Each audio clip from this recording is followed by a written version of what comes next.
अस्सलामु अलैकुम वरहमतुल्लाहि वबरकातुहू। फीचर्स ऑफ इस्लाम के नाज़रीन को खुश आमदीद। औज़ु बिल्लाहि समीउल अलीम मिनश शैतानिर रजीम मिन हमज़िही व नफ़्ख़िही व नफ़्सिही बिस्मिल्लाहिर रहमानिर रहीम।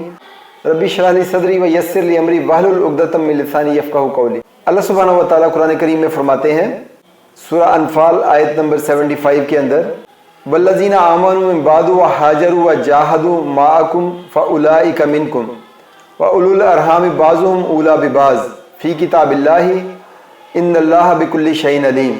इसमें अल्लाह तबारक व तआला मोहम्मद सल्लल्लाहु अलैहि वसल्लम और उनके असहाब को मुखातिब करके कहते हैं कि वो लोग जिन्होंने हिजरत मदीना के बाद में हिजरत की, आपके साथ शामिल हो गए और उन्होंने जिहाद में हिस्सा लिया, उनका शुमार भी आप लोगों में से ही है। अल्लाह के नज़दीक रिश्तेदार एक दूसरे के ज़्यादा हकदार हैं और अल्लाह हर चीज़ का जानने वाला है। जिन सहाबी रसूल का तज़किरा करने लगे हैं उनका नाम है हज़रत उमैर बिन वहब रज़ियल्लाहु ताला अन्हो। इन्हीं सहाबा में से थे जो हिजरत मदीना के बाद मुसलमान हुए और उसके बाद इन्होंने इस्लाम के लिए भरपूर कोशिश की। जहलियत के दौर में इन्होंने बहुत ज़्यादा मुसलमानों को परेशान किया और अल्लाह के नबी को भी बहुत तंग किया, यहाँ तक कि ये कुफ़ार के लिए जासूसी भी किया करते थे मुसलमानों की। कुरैश के शैतान के नाम से मशहूर थे। ग़ज़वा बदर के दिन भी काफिरों ने इनके ज़िम्मे लगाया कि जाके वो जासूसी करके आए मुसलमानों के लश्कर की, और ये गए और इन्होंने मुसलमानों के लश्कर का चक्कर लगाया। अंदाज़ा किया कि मुसलमानों की तादाद तकरीबन 300 है और उनका अंदाज़ा बिल्कुल सही था। बदर के मार्के में भी इन्होंने भरपूर हिस्सा लिया और मुसलमानों को ज़्यादा से ज़्यादा नुकसान पहुँचाने की कोशिश की। कुरैश वहाँ से शिकस्त खा गए तो ये फ़रार होने में कामयाब हो गए, लेकिन इनका बेटा जो है वो मुसलमानों की कैद में रह गया।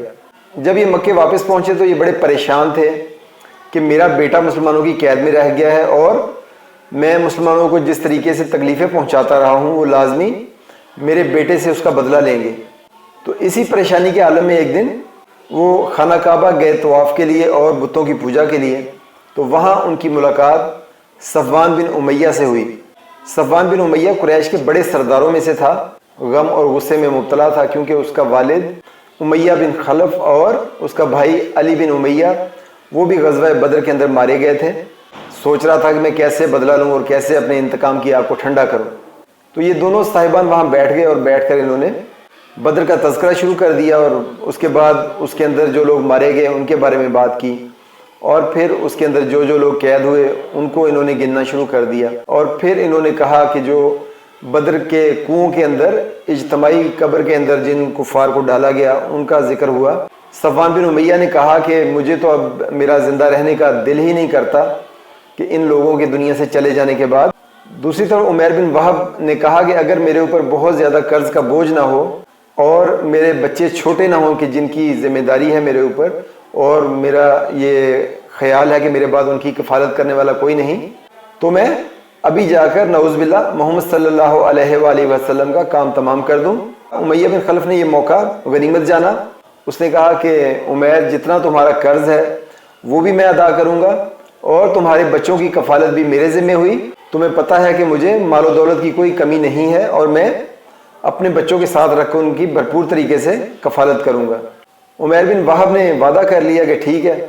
और फिर उमैर बिन वहब ने कहा कि ये बात राज ही रहनी चाहिए, क्योंकि अगर ये राज रहेगा तो फिर ही अपनी मुहिम में हम कामयाब होंगे।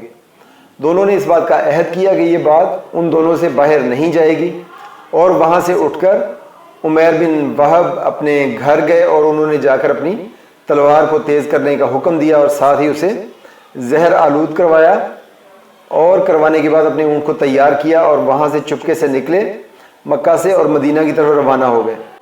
उन्होंने मस्जिद नबवी का रुख किया ताकि वो जाके अल्लाह के नबी के साथ कुछ बुरा कर सके, लेकिन जैसे वो वहाँ पहुँचे तो मस्जिद के बाहर हज़रत उमर फ़ारूक अपने चंद साथियों के साथ बैठे हुए थे और वो भी वहाँ जंग बदर का तज़किरा कर रहे थे कि अल्लाह ताला ने किस तरीके से मुसलमानों की मदद की और काफिरों का गरूर तोड़ दिया और कुरैश मक्का को शिकस्त दी। उसके ऊपर वो अल्लाह का शुक्र अदा कर रहे थे कि उस दौरान वहाँ उमैर बिन वहब नमूदार हुआ और सबसे पहले हज़रत उमर फ़ारूक रज़ियल्लाहु ताला अन्हु की नज़र उनके ऊपर पड़ी और उन्होंने उसे देखते ही कहा कि ये दुश्मन खुदा कहाँ से आ गया, और साथ ही उनकी नज़र उमैर बिन वहब की तलवार पे पड़ी और उन्होंने कहा कि ये لازمی کسی برے ارادے سے آیا ہے، یہ انہوں نے اپنے ساتھیوں سے کہا، اور پھر وہ اللہ کے نبی کی خدمت میں حاضر ہوئے اور انہوں نے اللہ کے نبی سے کہا کہ اے اللہ کے رسول، دشمن خدا عمیر بن وہب آیا ہے۔ اللہ کے نبی نے کہا کہ اسے میرے پاس لے کے آؤ۔ حضرت عمر فاروق گئے اور جا کر اس کی تلوار کا پٹا اس کے گلے میں ڈالا اور اس کو گھسیٹتے ہوئے اللہ کے نبی کے سامنے پیش کیا۔ اللہ کے نبی نے جب اسے اس حالت میں دیکھا تو آپ نے عمر سے کہا کہ عمر اسے چھوڑ دو۔ حضرت عمر نے عمیر بن وہب کو چھوڑ دیا اور اللہ کے رسول نے عمیر بن وہب سے کہا کہ میرے قریب آ جاؤ۔ عمیر قریب ہو گئے اور وہاں انہوں نے جاہلیت کے طریقے سے سلام کیا اللہ کے نبی کو، اور اللہ کے نبی نے آگے سے کہا کہ اس سے بہتر طریقہ اللہ تعالیٰ نے ہمیں سلام کا بتایا ہے، جو جنتیوں کا طریقہ ہے جس سے جنتی ایک دوسرے کو سلام کریں گے۔ اور پھر پوچھا کہ عمیر کس طرح مدینے آنا ہوا؟ تو عمیر بن وہب نے کہا کہ میں اپنے بیٹے کو چھڑوانے کے لیے آیا ہوں، اس کے ساتھ کچھ نرمی کیجئے۔ تو اللہ کے رسول نے فرمایا کہ پھر عمیر یہ تلوار کیوں لے کے آئے ہو؟ تو عمیر بن وہب نے اپنا جھوٹ چھپانے کے لیے کہا کہ ان تلواروں کا برا ہو، بدر کے دن یہ کون سا ہمارے کام آئیں۔ اللہ کے نبی نے پھر دریافت کیا کہ عمیر سچ بتاؤ کہ تم کس لیے مدینہ آئے ہو۔ عمیر بن وہب نے تیسری دفعہ پھر اپنا بیان اسی طرح دہرایا اور اپنے جھوٹ پہ پردہ ڈالنے کی کوشش کی کہ میں تو صرف اور صرف اپنے بیٹے کو چھڑوانے آیا ہوں، ورنہ میرا مدینہ آنے کا اور کوئی مقصد نہیں ہے۔ تو اللہ کے نبی نے فرمایا کہ پھر تم یہ بتاؤ کہ خانہ کعبہ کے اندر بیٹھ کر جو تم نے صفوان بن امیہ سے ملاقات کی اور اس میں بدر میں مارے جانے والے لوگوں کا ذکر ہوا اور جو ایک ہی قبر میں دفن ہوئے ان کا ذکر ہوا، تم نے کہا کہ تمہارے اوپر بہت قرض ہے اور تمہارے بچوں کی ذمہ داری ہے، ورنہ تم جا کر نعوذ باللہ محمد صلی اللہ علیہ وآلہ وسلم کو قتل کر دو، اور صفوان بن امیہ نے تمہارے قرض کا بوجھ اور تمہارے بچوں کی ذمہ داری اٹھانے کا وعدہ کیا اور وہاں سے تم اس سے عہد کر کے مجھے قتل کرنے کے ارادے سے مدینہ آئے ہو۔ عمیر بن وہب نے جب یہ سنا تو وہ دشمن خدا حیران اور ششدر رہ گیا اور اس نے فوراً کہا اشہد ان لا الہ الا اللہ وحدہ لا شریک لہ واشہد ان محمدًا عبدہ ورسولہ، کہ میں گواہی دیتا ہوں کہ اللہ ایک ہے اور اس کا کوئی شریک نہیں اور آپ اللہ کے بندے و رسول ہیں۔ عمیر بن وہب نے کہا کہ اے اللہ کے رسول، ہم تو یہ سمجھتے رہے کہ آپ اپنی طرف سے گھڑ کے لے آتے ہیں اور اس کا ہم مذاق اڑاتے رہے، لیکن بخدا یہ جو بات ہوئی میرے اور صفوان بن امیہ کے درمیان، اس میں تو کوئی تیسرا بندہ تھا ہی نہیں سوائے اللہ کی ذات کے، کہ لازمی اللہ تعالیٰ نے آپ کو یہ بتایا ہے اور مجھے جو ہے وہ میری آنکھیں کھل گئی ہیں، اللہ نے مجھے ہدایت دے دی ہے کہ آپ اللہ کے سچے رسول ہیں۔ اللہ کے نبی نے اپنے صحابہ سے کہا کہ اپنے بھائی کو دین سکھاؤ۔ حضرت عمر فاروق جو وہاں موجود تھے انہوں نے کہا کہ اے اللہ کے رسول، جب یہ عمیر بن وہب یہاں آیا یہ سور سے بھی زیادہ برا لگتا تھا، لیکن اب ایمان لانے کے بعد مجھے یہ اپنے بیٹوں سے بھی زیادہ پیارا ہے۔